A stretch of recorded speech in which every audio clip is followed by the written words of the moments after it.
이집트를 떠난 모세는 광야 너머 미디안 땅에 이르렀습니다. 낯선 땅의 우물가에서 모세는 억울한 일을 당하던 여인들을 도왔고 그 작은 선택은 한 가정과의 인연으로 이어졌습니다. 모세는 미디안의 제사장 이드로의 집에서 머물 자리를 얻게 되었고 그의 딸 시포라와 결혼하여 가정을 이루게 됩니다. 왕궁의 옷은 사라지고 손에는 지팡이가 들렸습니다. 모세는 양을 치는 목동으로 살아가며 조용한 세월을 보내게 됩니다. 그렇게 많은 날들이 흘렀습니다. 어느 날 모세는 양떼를 몰고 광야 깊은 곳으로 들어가게 됩니다. 그곳에서 그는 불이 붙었으나 타지 않는 떨기나무를 보게 됩니다. 불꽃은 분명 타오르고 있었지만 나무는 사라지지 않았습니다. 그리고 그 순간 그를 부르는 음성이 들려왔습니다. 이스라엘 백성의 고통을 보았고 그들의 부르짖음을 들었다는 음성이었습니다. 이집트로 돌아가 억눌린 백성을 이끌어내라는 사명이 주어졌습니다. 모세는 두려워했습니다. 자신은 말을 잘하지 못하고 이 일을 감당할 준비가 되어 있지 않다고 느꼈기 때문입니다.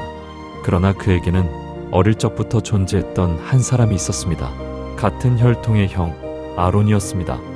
그는 이미 이집트 땅에서 살아가고 있었고 모세의 부족함을 함께 채워줄 존재로 언급됩니다. 모세는 결단을 내립니다. 광야에서의 침묵을 끝내고 다시 이집트로 향하기로 합니다. 그리고 그 무렵 이집트의 왕좌에도 변화가 있었습니다. 어릴 적 형 람세스는 이제 새로운 이집트의 왕 바로가 되어 있었습니다. 모세와 아론은 하나님의 뜻을 전하기 위해 이집트의 왕 앞에 나아갑니다. 그들은 억압받던 백성을 놓아달라고 요구하지만 왕은 끝까지 이를 거부합니다. 그 선택의 결과로 이집트 전역에는 설명할 수 없는 재앙들이 차례로 이어집니다.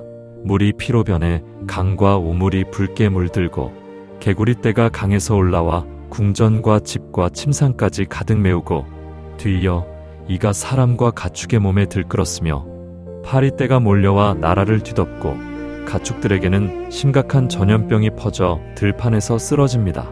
사람과 짐승의 몸에는 고통스러운 종기가 돋아났고 하늘에서는 불 섞인 우박이 쏟아져 곡식과 나무를 부수고 남은 것들은 메뚜기 떼가 삼켜 땅에는 먹을 것이 남지 않습니다. 그리고 이집트 전역에 짙은 어둠이 내려 사람들은 서로를 볼 수도 움직일 수도 없게 됩니다. 그리고 마지막 밤 이집트 전역에서 장자가 죽임을 당합니다. 왕의 집에서도 예외는 아니어서 왕좌를 이을 람세스의 아들 또한 숨을 거둡니다. 그제서야 이집트의 왕은 결국 무너진 마음으로 모세에게 백성을 데리고 떠나라고 허락합니다. 오랜 세월 억눌려 있던 수많은 사람들이 모세를 따라 이집트를 떠나기 시작합니다. 그러나 시간이 지나자 이집트의 왕은 자신의 결정을 후회합니다. 왕은 군대를 이끌고 떠나간 백성들을 뒤쫓기 시작합니다.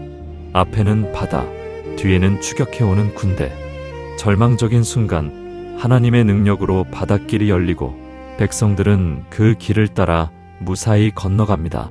모두가 건넌 뒤 바다는 다시 닫히고 추격하던 이집트 군대는 그 속에 잠기게 됩니다. 자유를 얻은 백성들은 광야로 들어섭니다.